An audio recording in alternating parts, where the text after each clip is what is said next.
In the third sentence, Sri Ramana concludes by defining what true meditation upon the reality is, saying ulate, ulapadi, ulade, ulal. As we have seen, ulate means in our heart, or by implication in M, and ulal here means meditation or meditating. The word ulade is the gerund uladu, meaning being, with the suffix e added as a stress implying alone, itself, or indeed. Thus these three words ulate, ulade, ulal mean being in our heart or emness. Alone is meditating. Or in other words, being in our real self or essential self-conscious being, I am, is truly meditating upon it. However, the most important word in this sentence is ulapadi, because it explains precisely what is meant by the words ulate, ulade, or only being in our heart. How exactly are we to be in our heart or true being is ulapadi, which means as it is or as we are. But what does Sri Ramana actually imply in this context by using this term, as it is or as we are? The meaning he implies is devoid of thought, or without thinking, because in the previous sentence he revealed the true nature of our being essence, saying that it exists within us, devoid of all thought or devoid of all thinking. Moreover, since he indicated in the first sentence that our true being is itself our consciousness of being, in other words, that our true being is self-conscious, and that we are therefore the perfectly non-dual consciousness of our own being, I am. He uses this term, ulapadi, here not only to imply devoid of thinking, but also to imply as our non-dual consciousness of being or as our non-dual self-consciousness. Therefore, the meaning of this entire sentence, ulate, ulapade, ulade, ulal, is being in our heart as we truly are, that is, as our thought-free, non-dual self-conscious being, I am, alone, is meditating upon our being, which is the absolute reality. The final word with which Sri Ramana then concludes this verse is unar, which is an imperative meaning know or be conscious, which implies in this context either understand this truth or experience your real being by thus being as you really are. Thus, in this verse, the conclusion to which Sri Ramana leads us is that we can never conceive or think of the absolute reality, which is both our being and our consciousness of our being, because it transcends all thinking and can therefore never be reached or grasped by any thought, and that the only way to meditate upon it or to know it is therefore just to be it as it is, that is, as our simple, thought-free, and non-dual consciousness of our own being, I am. In the first of the two verses of the Payiram, or preface to Uladu Narpadu, Sri Murugunar writes that Sri Ramana joyfully composed this clear and authoritative text in response to his request, so that we may be saved, graciously reveal to us the nature of reality and the means to attain, join, reach, experience, or be united with it. Accordingly, in this first Magalam verse, Sri Ramana reveals to us both the essential nature of reality and the means by which we can experience it, which is possible only by our being one with it. In the first two sentences of this verse, Sri Ramana reveals several crucial truths about the nature of the one absolute reality, which is Uladu, or that which is. Firstly, he explains that it is not only being but also consciousness, because other than that which is, there cannot be any consciousness to know that which is. Therefore, that which really is self-conscious. That is, it is absolutely non-dual, self-conscious being.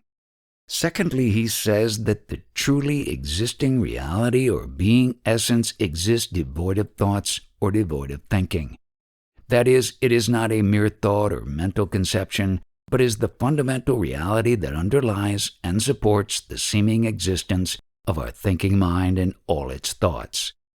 However, though it supports the imaginary appearance of thoughts, in reality it is devoid of thoughts, and hence devoid of thinking consciousness that we call our mind, because both this thinking mind and its thoughts are unreal. In the clear view of the one self-conscious reality, thoughts do not exist, because they appear to exist only in the distorted view of our mind, which is itself one among the thoughts that it imagines and knows. Thirdly, he says that it exists in heart, that is, in the innermost core of our being. In other words, it is not merely something that exists outside us or separate from us, but is that which exists within us as our own essential reality. He also adds that it is called heart, thereby indicating that the word heart does not merely denote the abode in which the reality exists, but more truly denotes the reality itself. Moreover, since the word ulam means not only heart, but also by saying that the truly existing reality or being essence is called ulam, Sri Ramana reveals that it is not something that exists as an object, but as our own self, our essential being or emness. In other words, the absolute reality exists not only in us, but also as us. It is the real heart or core of our being. That is, it is our own very essence, substance, or reality. It is that which we really are. Other than as the one absolute reality, we truly do not exist. Because we mistake ourselves to be this thinking mind or object-knowing consciousness, the one fundamental reality is said to exist within us.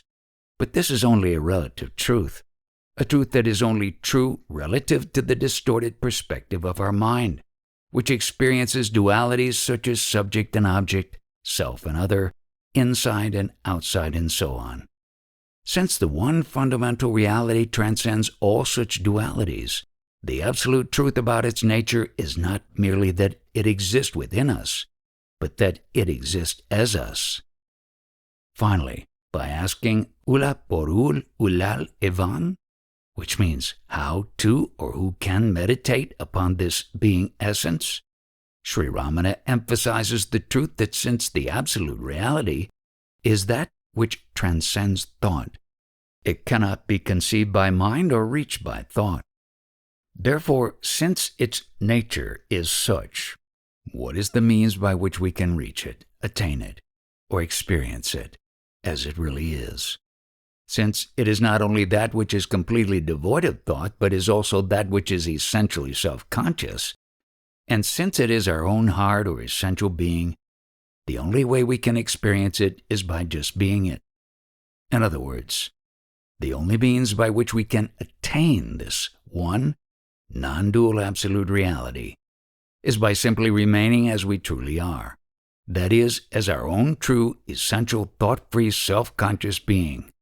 Therefore, in the third sentence of this verse, Sri Ramana says, being in our heart as it is, alone is meditating upon this truly existing reality which is called heart, thereby declaring emphatically that this practice of being as we are is the only means by which we can experience the absolute reality as it is.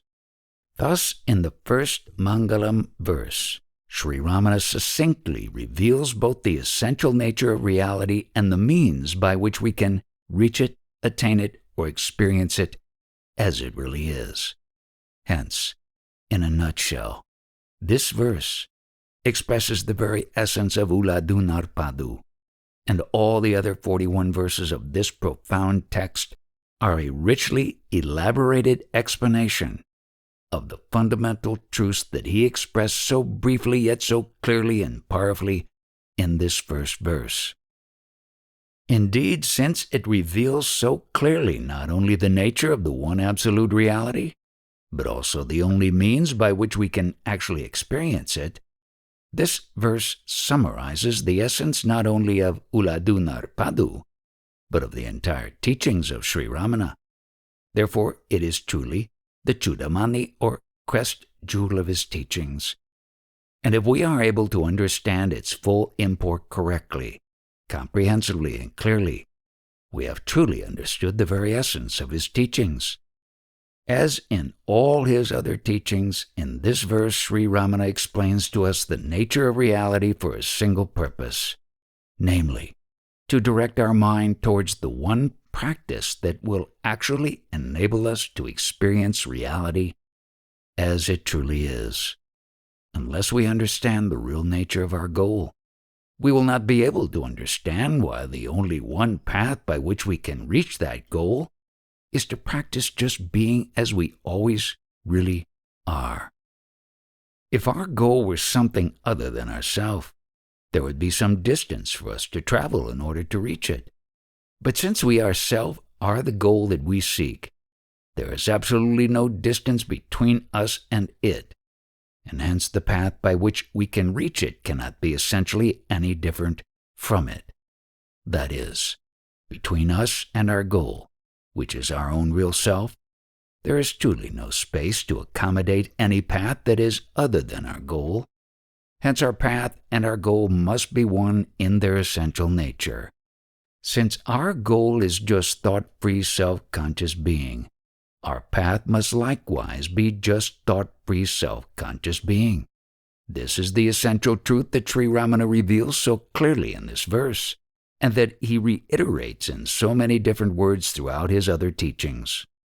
In our natural state of absolutely non-dual self-knowledge, which is our goal, our experience of our thought-free self-conscious being is effortless, because it is what we always really are.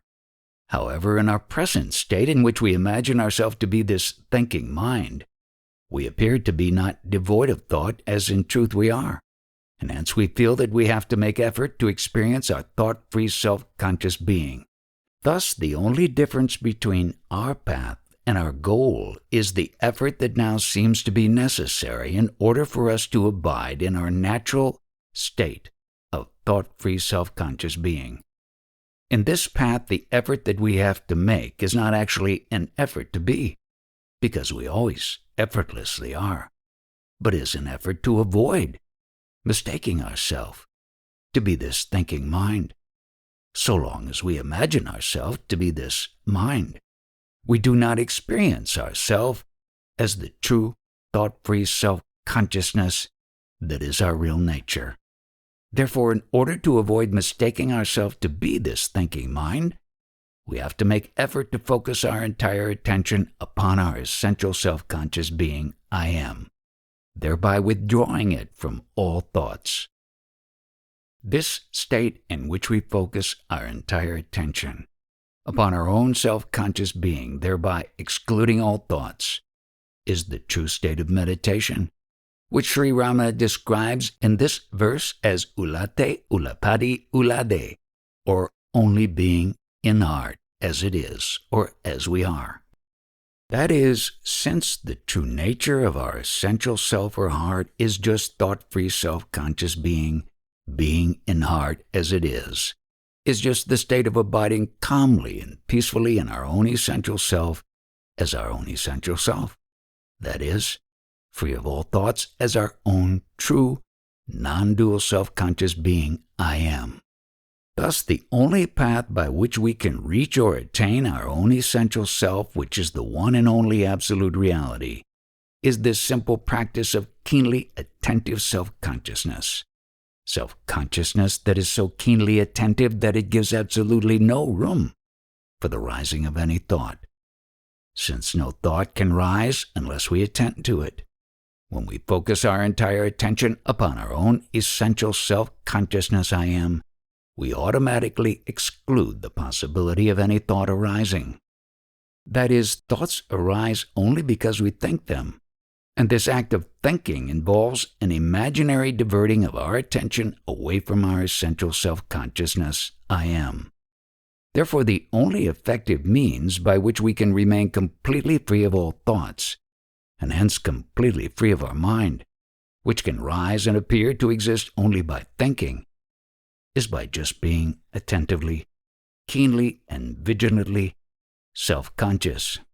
This state of thought-free and therefore mind-free self-conscious being alone is the state that Sri Ramana describes as being as we are. And it is not only our path, but also our goal.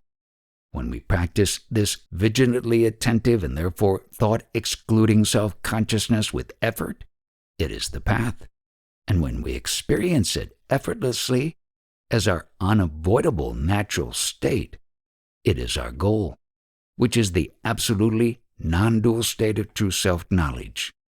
The experience of true self-knowledge that we will attain by practicing this art of being as we really are, without thinking of any other thing, is clearly described by Sri Ramana in the 5th and final verse of Anma Vidai.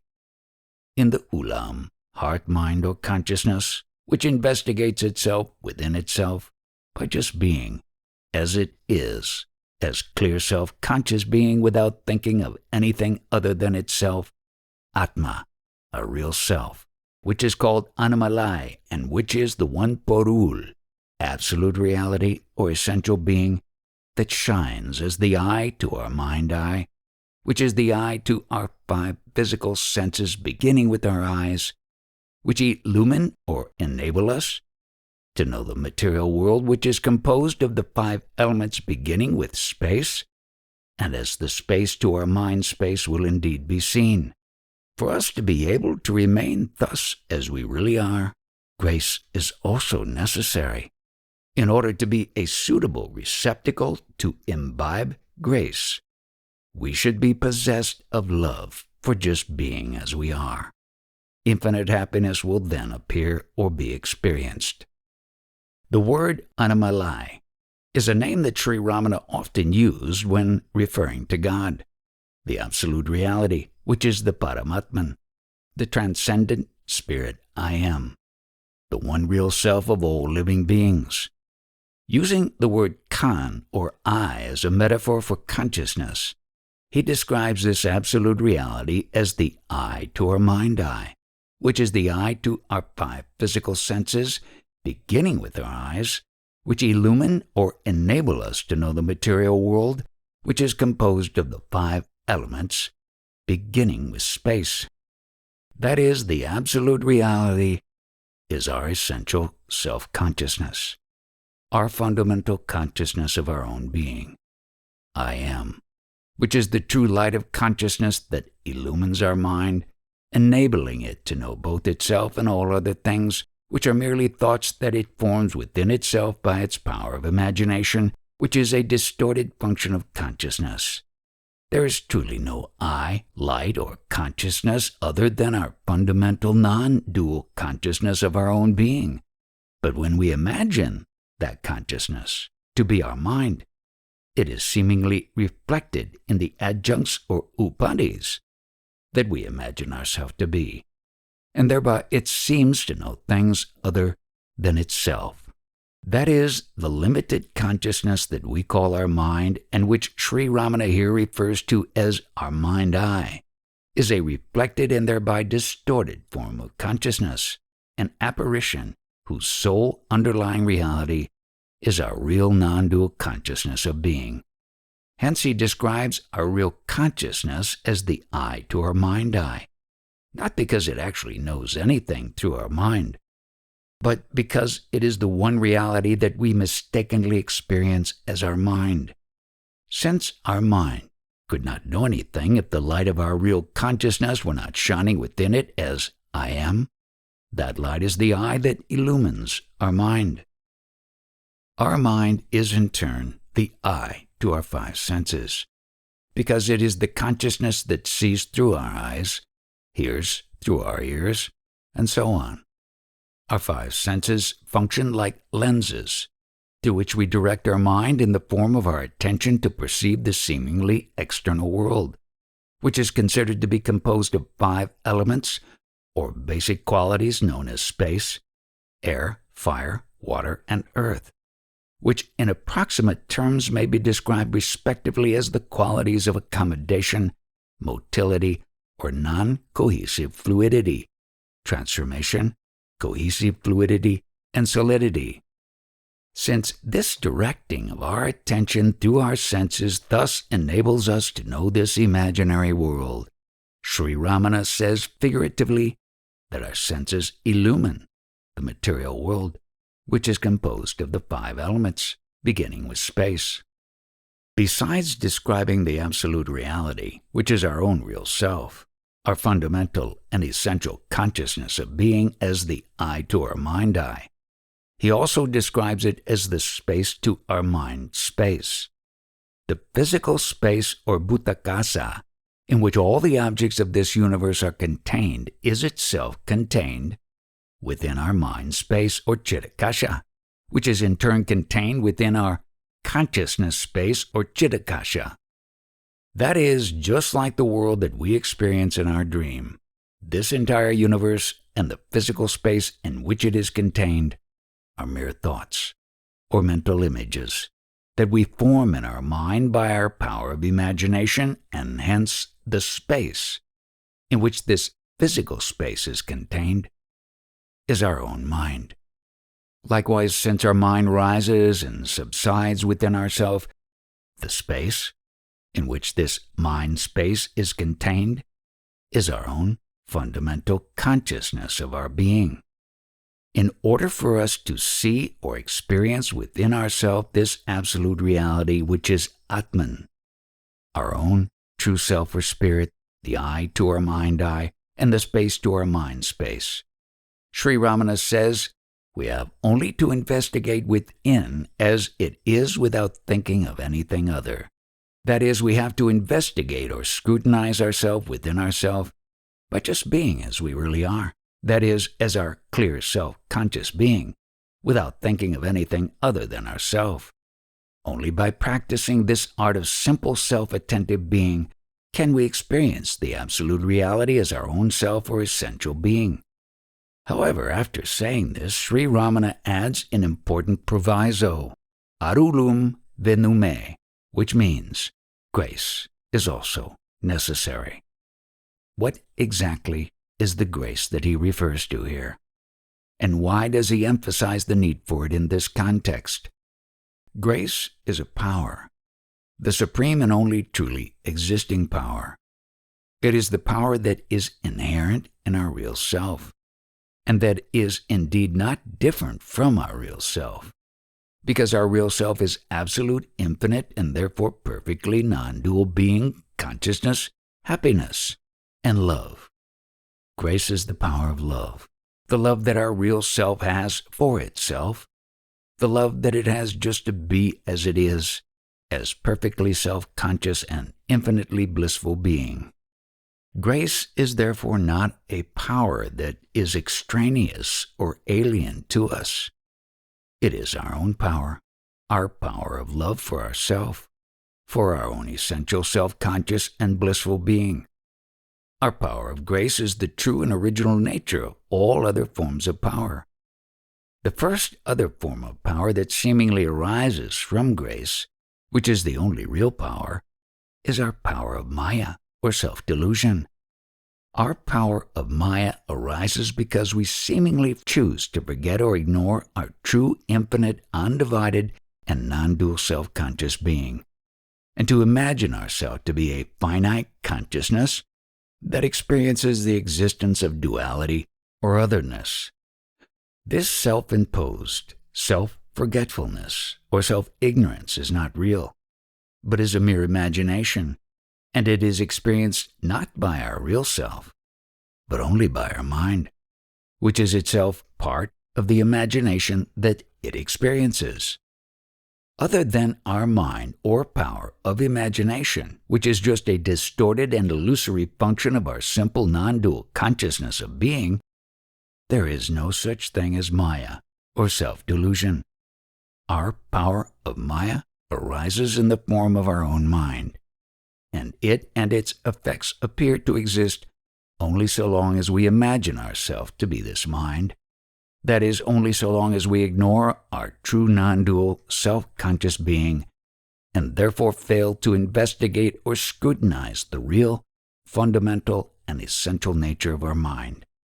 If we keenly scrutinize our mind, which we experience as our seemingly finite individual consciousness I, in order to discover what it really is, it will dissolve and merge in our true non-dual self-conscious being, because it has no reality other than that. However, in order for us to investigate or scrutinize our mind effectively, Sri Ramana says that grace is necessary. Why is this so? When we undertake the practice of self-investigation or self-attentive being, we feel ourselves to be this mind, which is the power of Maya or self-delusion.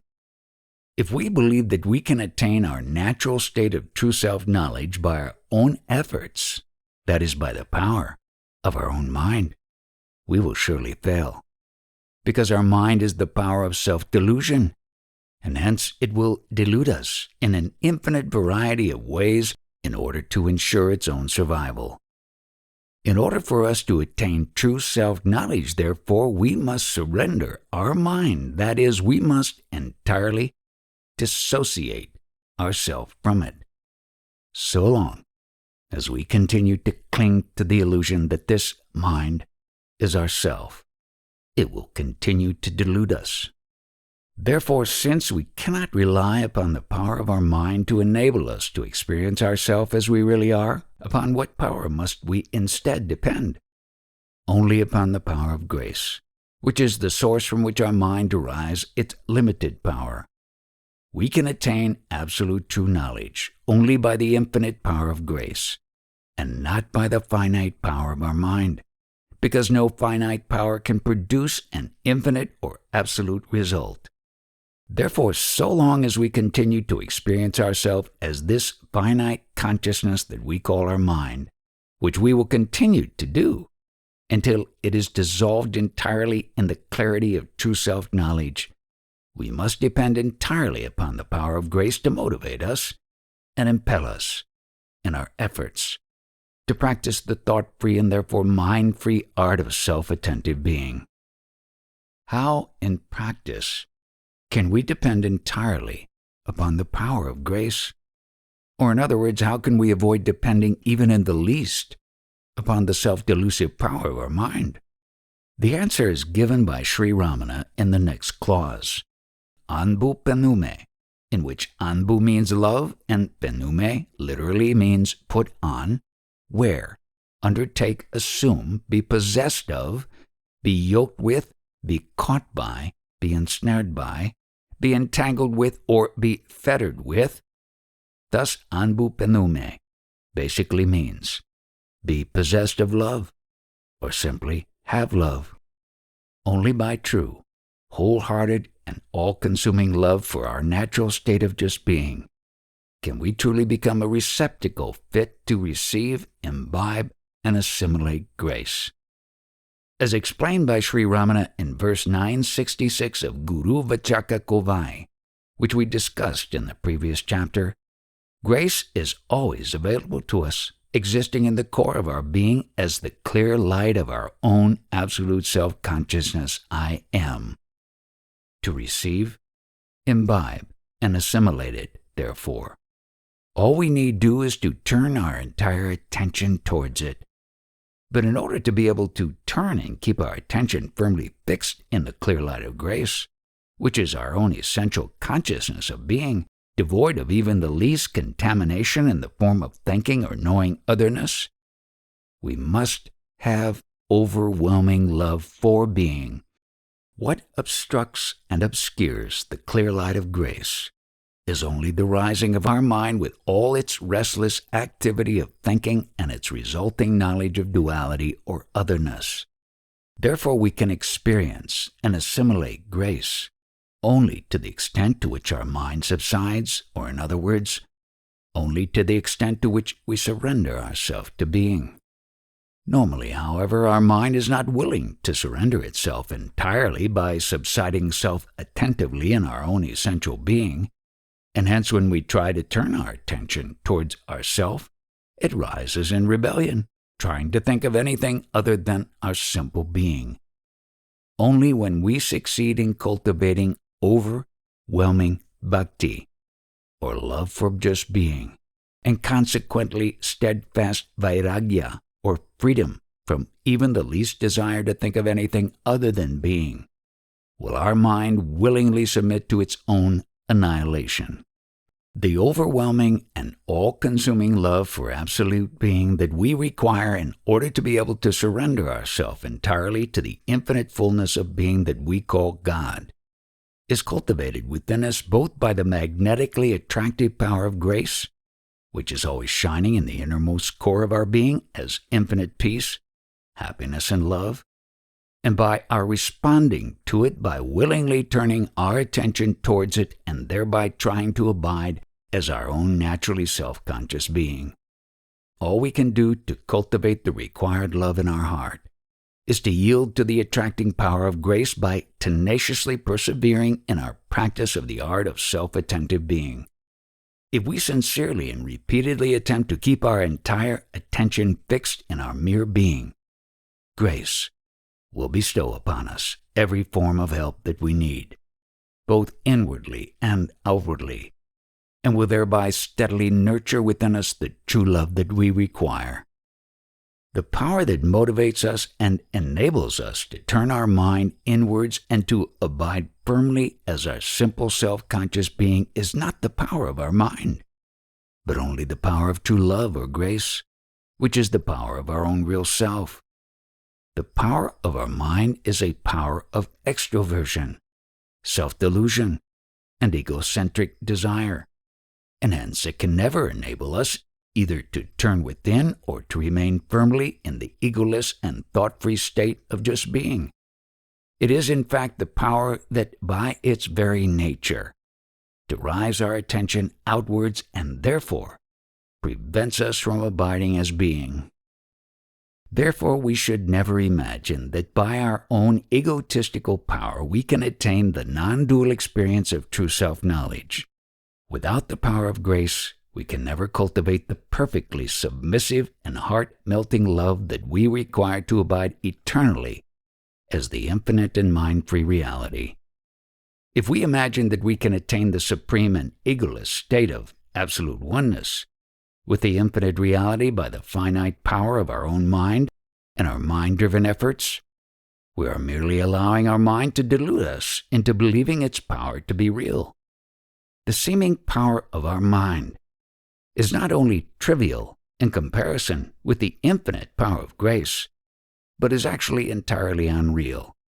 It is in truth merely a self-deceptive illusion, and if we scrutinize it keenly to discover the reality that underlies it, it will dissolve and disappear in the clear light of pure self-conscious being.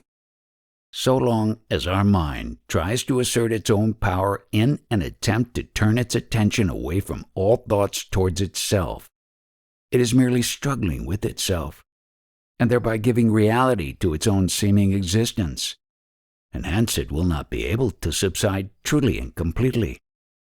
It can subside completely only by lovingly yielding itself and all its self-assertive power to the true power of grace, which is the naturally attractive power of the perfect peace and happiness that we can experience only in the state of thought-free self-conscious being.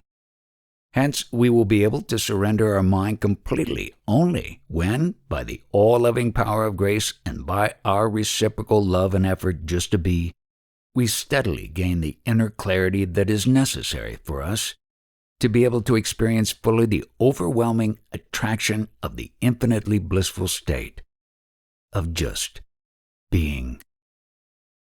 When we sincerely, lovingly, and submissively persevere in practicing the art of being to the best of our ability, the power of grace, which is the infinite happiness or absolute self-conscious being, will steadily attract our mind more and more strongly, and thus it will naturally draw it gently within into the innermost depth of our being, where it will consume it in the perfect clarity of true non-dual self-knowledge.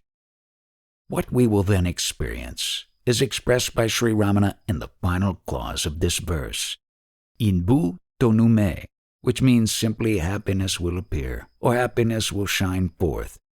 That is, when, by the power of grace and by our responding to it appropriately, by willingly subsiding into our natural state of self-conscious being, we are finally overwhelmed entirely by our love for just being, the apparition of our unreal mind or ego will vanish, and in its place, we will experience ourselves as infinite and eternal happiness.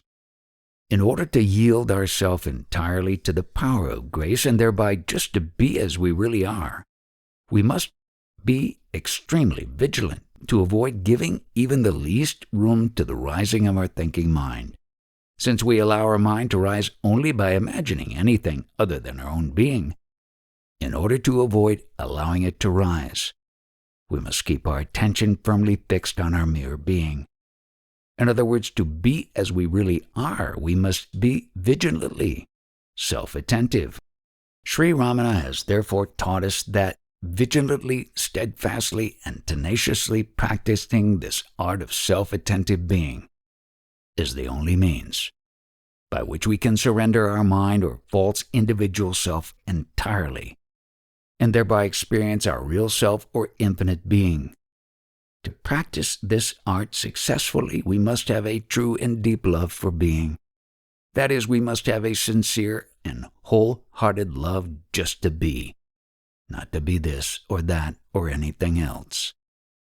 So long as we have even the least liking or desire for anything other than being, we will be impelled by that desire to rise as our mind to experience that thing. Therefore, we must free ourselves from all our desire for anything other than our essential being. And as we saw earlier, the only way we can do so effectively and entirely is by clinging tenaciously to our practice of self-attentiveness or svarupa dhyana. Self-attentive being is both our means and our end, our path and our goal.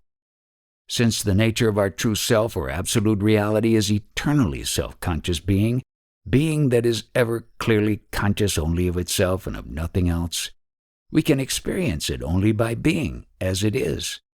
That is, as thought-free self-conscious being. The only difference between our path, which is our practice of self-conscious being, and our goal, which is our natural and effortless state of self-conscious being, lies in the effort that we now seem to require in order to remain as our self-conscious being. The effort that we now require to remain as our naturally and eternally self-conscious or self-attentive being is the only effort we need to make in order to resist the impelling force of our own desires. Our desires impel us to rise as this finite object-knowing consciousness we call our mind, to imagine things other than ourselves, and to attend to or think of those other things. Therefore, so long as even the least desire remains in our heart, we have to make a tenacious effort to remain attentively as our self-conscious being. Effort is the application of force. To resist the driving force of our desires and to remain steadily and motionlessly poised as being, we have to apply an equal and opposite force. That opposite force is the force of our love to be. If the force of our love to be is not equal to or greater than the force of our desires to think, our desires will overpower us, and we will begin to think of the objects of our desire. Therefore, the practice of the art of being is the practice of cultivating the force of our love to be and applying it to resist the delusive force of our desires for other things.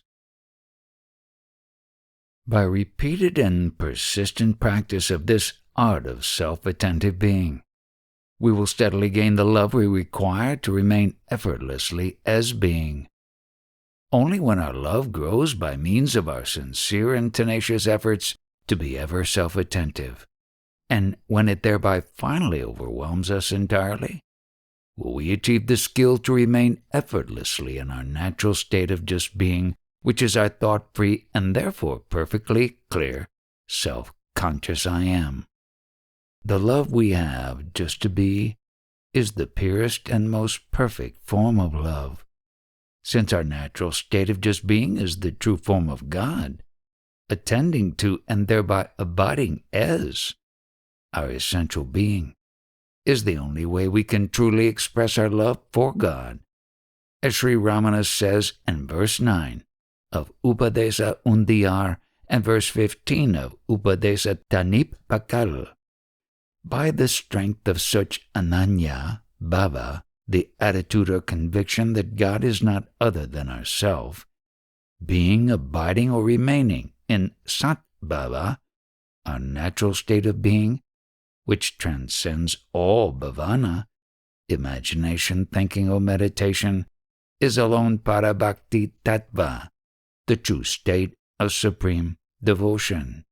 Since God exists as Atma, our own real self or essential being, Atma Anusandhana, self-contemplation or self-attentiveness, is Parama Isa Bhakti, supreme devotion to God.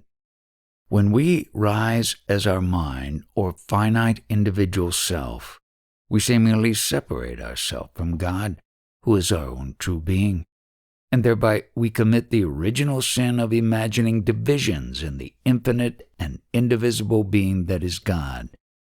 By imagining ourselves to be separate from God, we are defiling His infinity, reducing Him, in our view, to something less than the infinite fullness of being that He really is. Therefore, if we wish to restore to God what we have unrightfully usurped from Him, we must surrender our finite self back into His infinite being, and we can do this only by remaining in the egoless state of absolutely non-dual self-consciousness, which is our natural state of infinite, undivided, and therefore thought-free being. In order to be able to give ourselves entirely to God in this manner, we must be overwhelmed by an unreserved and all-consuming love for Him.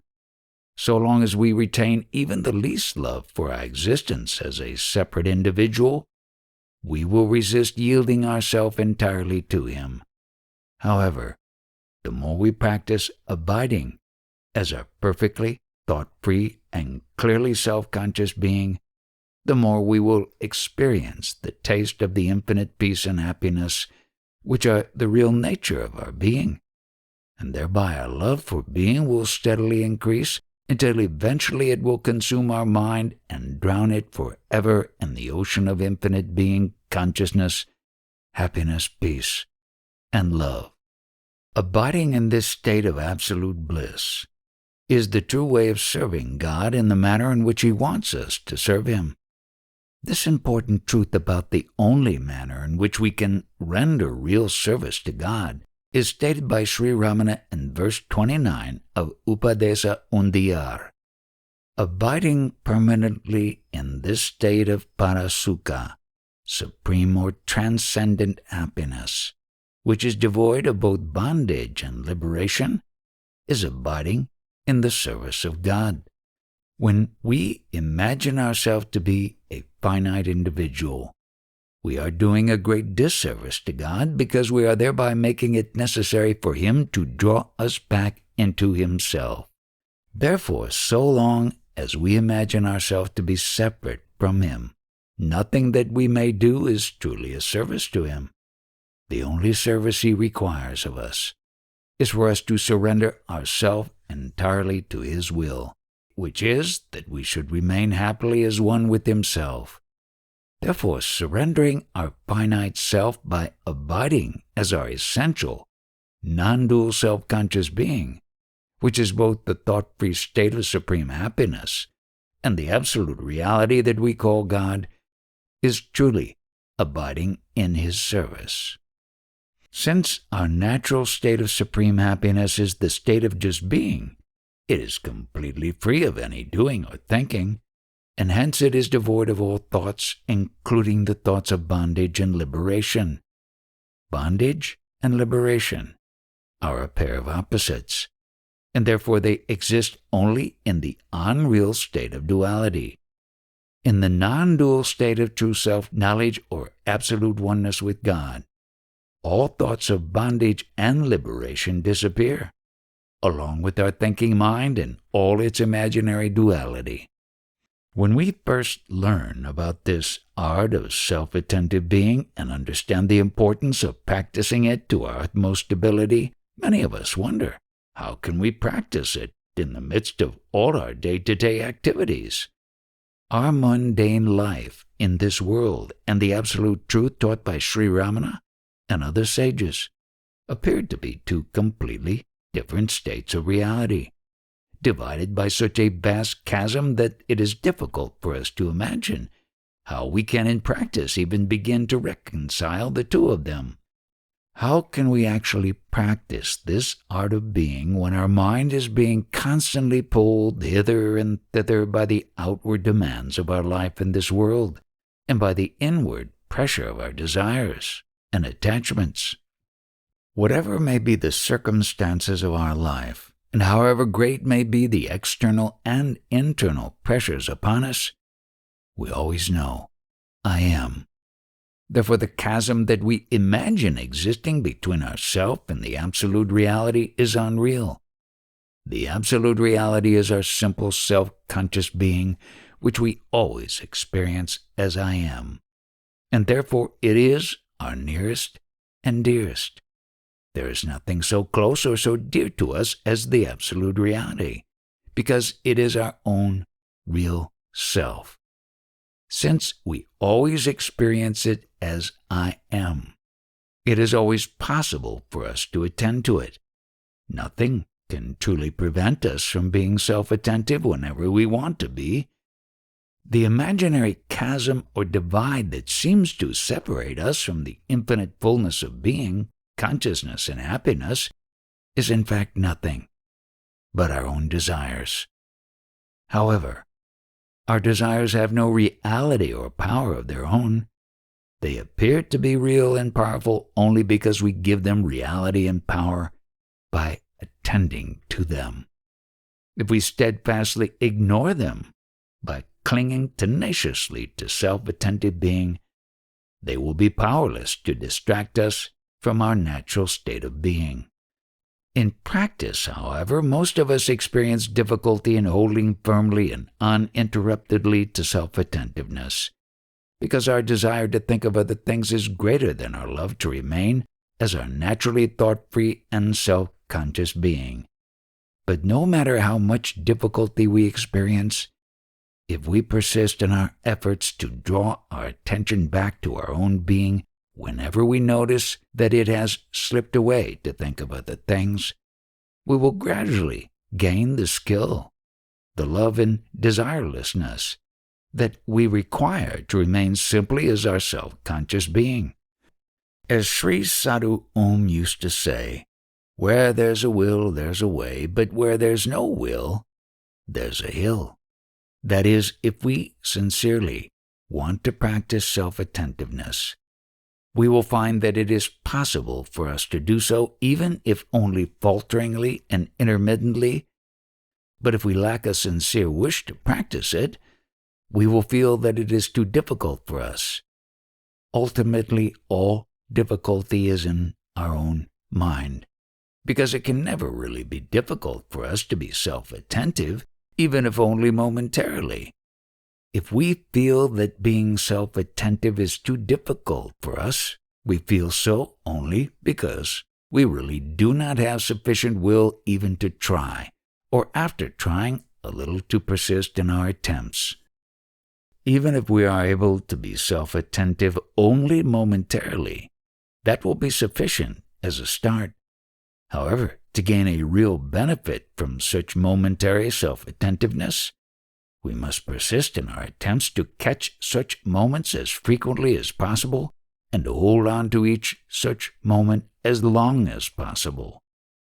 The more frequently we remember to withdraw our attention towards ourself, and the longer we manage to maintain our self-attentiveness each time that we thus catch it, the more quickly will we cultivate the love that we require to be firmly self-attentive.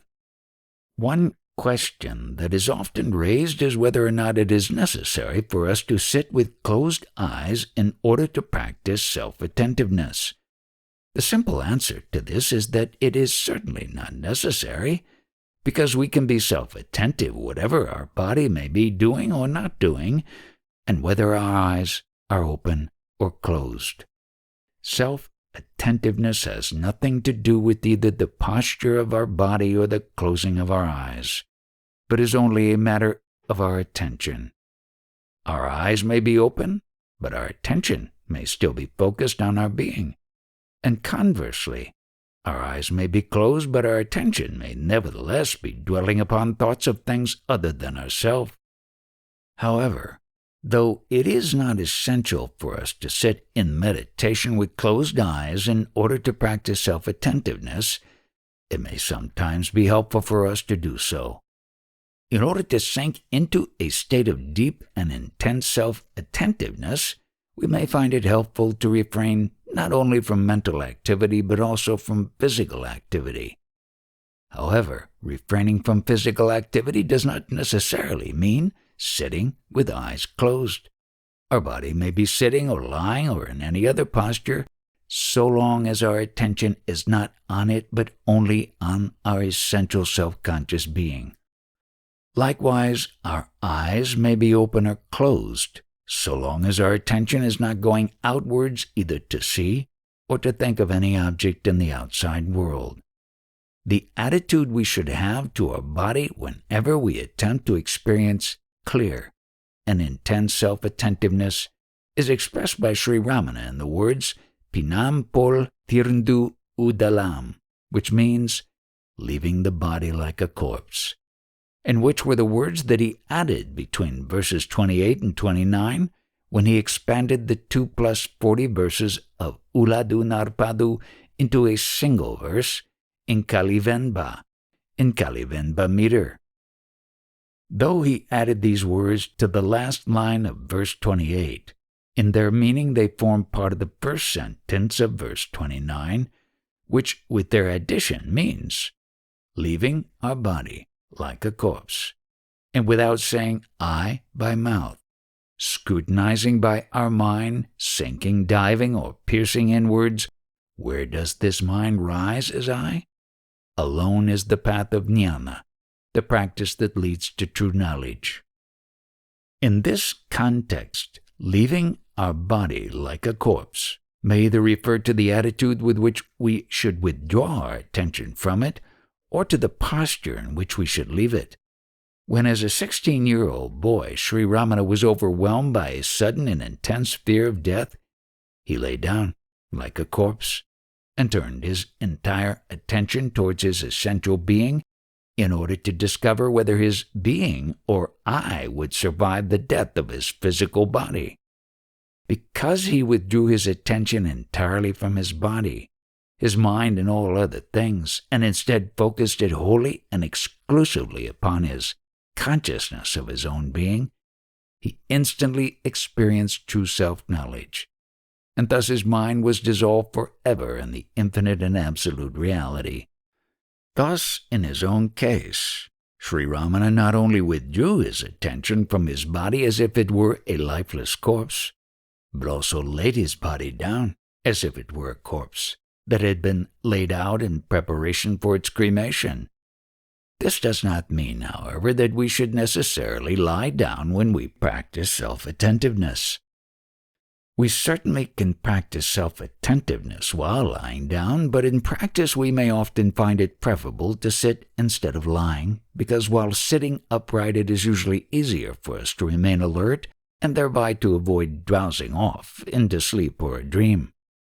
However, the posture of our body really does not matter, because the only thing that is important during our intense practice of just being is that our attention is withdrawn entirely from our body and from every other object or thought, and instead focus keenly and vigilantly upon our mere consciousness of being. Therefore, when Sri Ramana said, leaving our body like a corpse, he did not merely mean that we should physically lay down like a corpse, but that we should mentally withdraw our attention from it as if it had become a lifeless corpse, something with which we no longer have any connection. Since our sole aim during moments of intense practice is to penetrate deep within our being, we must entirely disregard our body, and hence we should not concern ourselves in the least with its posture or any other such trivial matter. So long as our attention is fixed only on ourself and on nothing else, it does not matter what posture our body may be in, or whether it happens to be active or inactive. In fact, we may often find it easier to be self-attentive while our body is engaged in some mechanical activity such as walking, which does not require any significant attention, than when we are sitting or lying down with our eyes closed, because as soon as we close our eyes to meditate upon our being, our mind tends to struggle to resist such meditation or self-attentiveness, and hence we may quickly forget why we have closed our eyes and instead begin thinking of anything except our own being. If we sincerely attempt to practice self-attentiveness whenever our mind is not pressingly engaged in any other work, we will soon find what suits us best in terms of bodily posture or activity. Whether we are sitting, lying, walking, or engaged in any other physical activity, we should attempt as frequently and as intensely as circumstances permit to focus our attention keenly on our being, or at least to maintain a certain degree of self-attentiveness.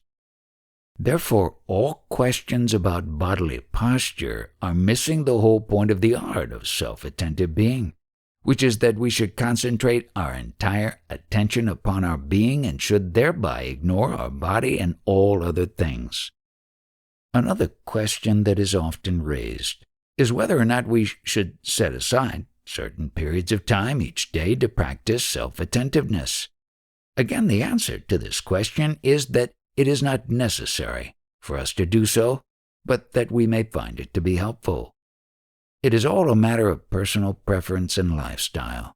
So long as we find it helpful, we should set aside certain periods of time each day to practice self-attentiveness, but if we find that our set periods of meditation are just becoming a mechanical routine, and that we are not really spending those periods usefully engaged in clear and steady self-attentiveness, we should find some better way of ensuring that we spend some time each day engaged in self-attentiveness. To experience our true and essential being with perfect clarity does not in truth require any time. If we have an overwhelming and all-consuming love to know ourselves, we can attain true and eternal self-knowledge by just a moment of total self-attentiveness, as Sri Ramana himself did. Just as death is something that happens in an instant and is not something that we can ever experience partially, so the experience of true self-knowledge happens in an instant and can never be experienced partially.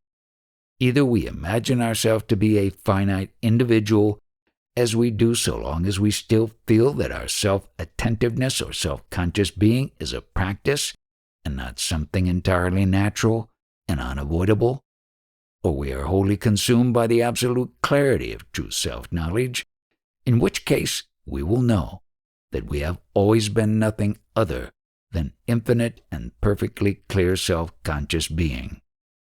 Our aim during practice, therefore, is to experience that one moment of absolute, unqualified self-attentiveness. Hence, long periods of meditation are not necessary. It may be helpful for us, at times, to sit quietly for a while, attempting to focus our attention wholly and exclusively upon our being. But if our mind rebels too strongly, we should relax for a while and try again later with the fresh and calm mind. If we struggle for too long a period to oppose the force of our desires to think, our mind will become agitated and will therefore cease to be a suitable instrument for practicing self-attentiveness. But if we relax our efforts for a while and allow our mind to become relatively calm once again, Then we will be able to practice self-attentiveness with a renewed vigor. In practice, what we need is not long hours seated in a desperate struggle to maintain continuous self-attentiveness, but rather many brief periods of time here and there throughout each day, when we try with fresh vigor and intense enthusiasm to experience our naturally ever self-conscious being. During the midst of our normal daily activities, there are many times when our mind is not pressingly engaged in any particular work, and normally during such times we allow our mind to wander and think of many trivial and unnecessary matters. Each such time is a precious opportunity for us to be self-attentive. Most of the thoughts we think each day are not pressingly urgent, but are merely the way in which our mind usually chooses to occupy itself. Therefore, if we have true love for self-attentiveness, instead of wasting most of our day in idle thoughts, we can very easily spend many moments here and there attempting to be self-attentive. This frequent drawing of our mind back towards ourself is what Sri Ramana sometimes referred to as the practice of self-remembrance. Therefore, as Sri Sadhu Om used to say, what we need is not long periods of meditation, which usually turn out to be merely a futile struggle attempting to resist the force of our desire to think, but is rather just many intermittent attempts to be self-attentive. If we remember to make such intermittent attempts frequently throughout the day, each individual attempt may only last a brief while, but all such brief attempts will together add up to a considerable amount of time spent in the state of self-attentive being. By thus practicing self-attentiveness intermittently, we will make each attempt with a fresh vigor, and therefore a more intense clarity, rather than longer periods of unsteady and therefore unclear self-attentiveness. Shorter periods of more intense and therefore clear and more precise self-attentiveness will be more beneficial. Yet another question that is sometimes raised is whether it would not be beneficial for us to renounce all our worldly activities and responsibilities and to dedicate ourselves solely to a life of contemplation. For some people, a lifestyle of external renunciation may be beneficial. But for most of us, such a lifestyle is not only unnecessary but also inappropriate. But what is really important is not external renunciation, but only internal renunciation. Whatever may be our external lifestyle, we are always free inwardly to renounce our desires and attachments. If we succeed at least partially in such inward renunciation, no external lifestyle will be an obstacle to our practicing the art of self-attentive being. Conversely, however, if we fail inwardly to renounce our desires, no amount of external renunciation will be of any use to us. The only obstacle to our practice of self-attentiveness is our own desires, and is not anything in this external world. Our ability to be clearly and steadily self-attentive is proportionate only to our love for being and our corresponding freedom from desire for anything else, and has nothing to do with our external lifestyle. No matter what our external lifestyle may be, if we have even a little love to know ourselves and to be free of our desires, we will to that extent be able to practice the art of self-attentive being. However, though our external lifestyle cannot directly influence our ability to be self-attentive, our practice of self-attentiveness may to some extent influence our lifestyle. That is, since our practice will gradually weaken and erode our desires, we will naturally begin to lose interest in many of the seeming pleasures of life that we formerly desired, and hence we will feel contented with a simpler, less extroverted, and less busy style of life. However, there is really no need for us to concern ourselves about the outward mode of our life, because our external life is molded by our destiny, and our destiny is ordained by God in such a way that will be most beneficial to our spiritual progress. Whatever we experience in our outward life is according to the will of God, and is therefore what is most conducive to our practice of self-attentive being. Even the seeming difficulties and obstacles that arise in our life are intended by God to create in our mind the state of vairagya, or desirelessness, which is otherwise called equanimity, or holy indifference. Even if we learn to be inwardly detached from our life in this world, we will gain the strength that we require to turn our mind inwards to drown in the perfect clarity of true self-knowledge. For most of us, this spiritual practice of persistently trying to practice the art of self-attentive being may appear at times to be anything but a smooth, peaceful, and trouble-free course, because our self-deluded and desire-driven mind will certainly try to create many obstacles in our way.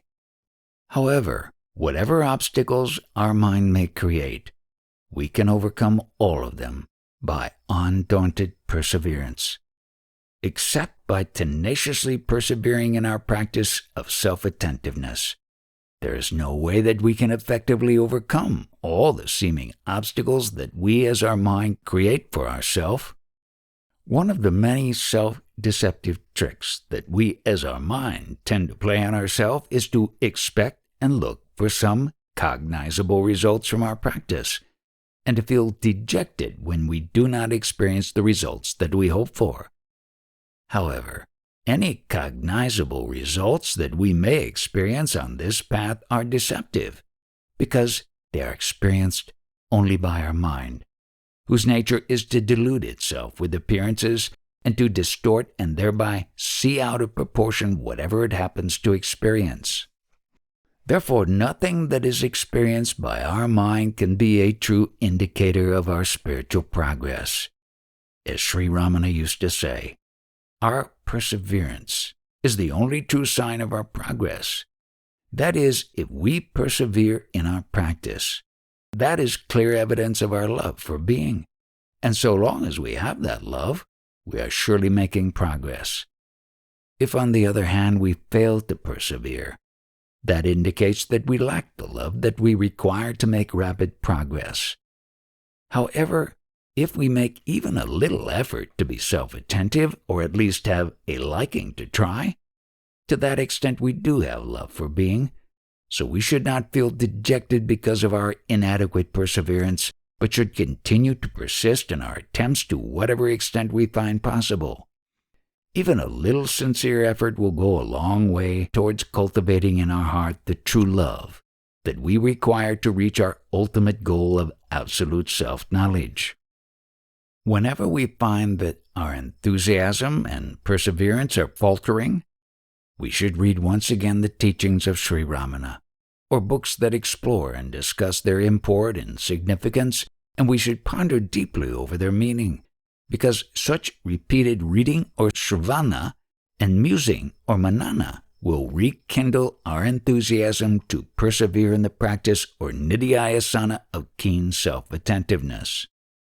We cannot force our mind to remain calmly and peacefully self-attentive, but by repeated shravana, manana, and nidhyayasana, we can gently tempt it to return again and again to our natural state of peaceful self-attentive being. Our mind is like a runaway horse, and our natural state of calm self-conscious being is like a stable.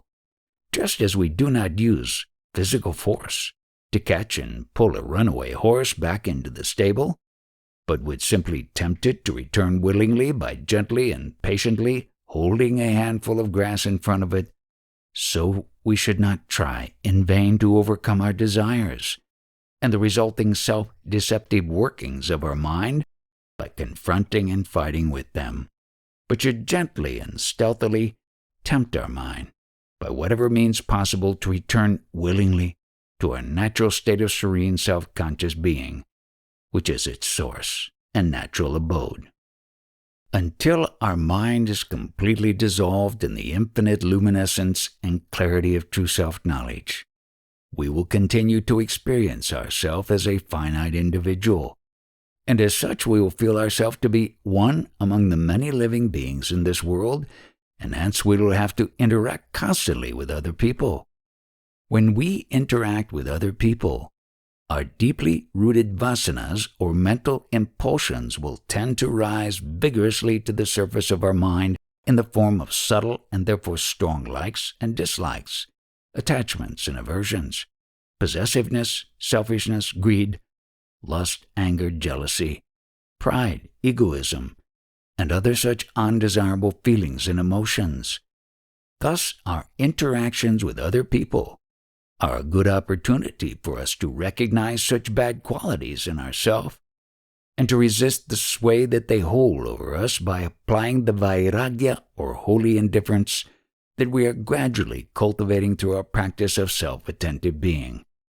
Therefore, in the last 2 paragraphs of Nanyar, Sri Ramana gives us some valuable tips regarding the inward attitude with which we should interact with other people and conduct ourselves in this world.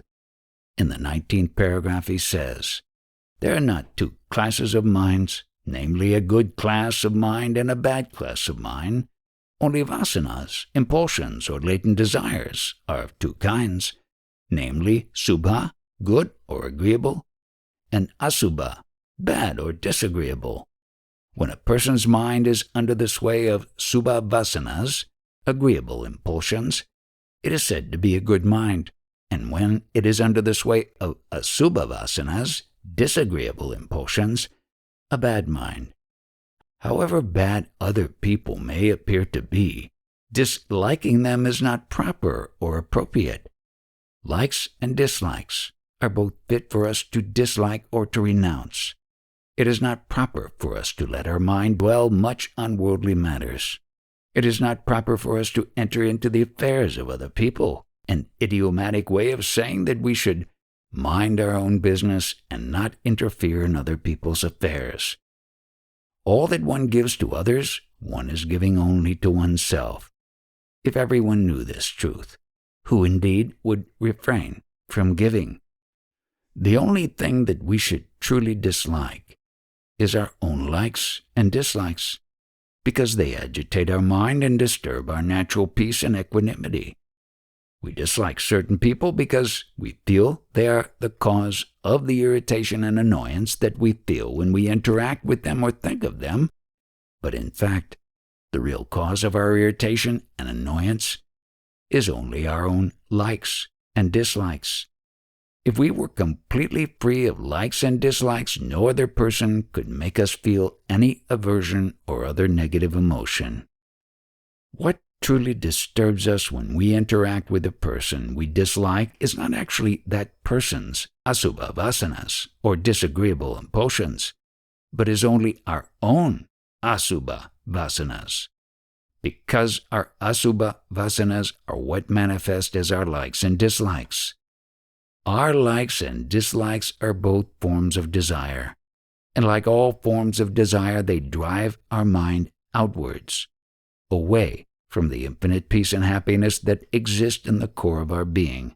Therefore, if we truly wish to turn our mind inwards, and thereby dissolve it in our perfectly clear consciousness of being, we must reject all our likes and dislikes, and develop instead a love only for being. All our selfish attitudes, feelings, emotions, reactions, and behaviors such as our possessiveness, greed, lust, anger, jealousy, pride, and egoism are rooted in our likes and dislikes. Therefore, to the extent to which we are able to free ourselves from our likes and dislikes, we will accordingly free ourselves from all forms of selfishness and from all the disagreeable feelings and emotions that arouse in us. Since our interactions with other people tend to bring to the surface of our mind all our deep-rooted likes and dislikes, they are God-given opportunities for us not only to identify our likes and dislikes, but also to curb them. By practicing the art of self-attentive being, we cultivate the skill to restrain not only our likes and dislikes, but also their root, which is our mind. Hence, our practice of self-attentiveness will make it easier for us to recognize and curb the likes and dislikes that arise in our mind when we interact with other people.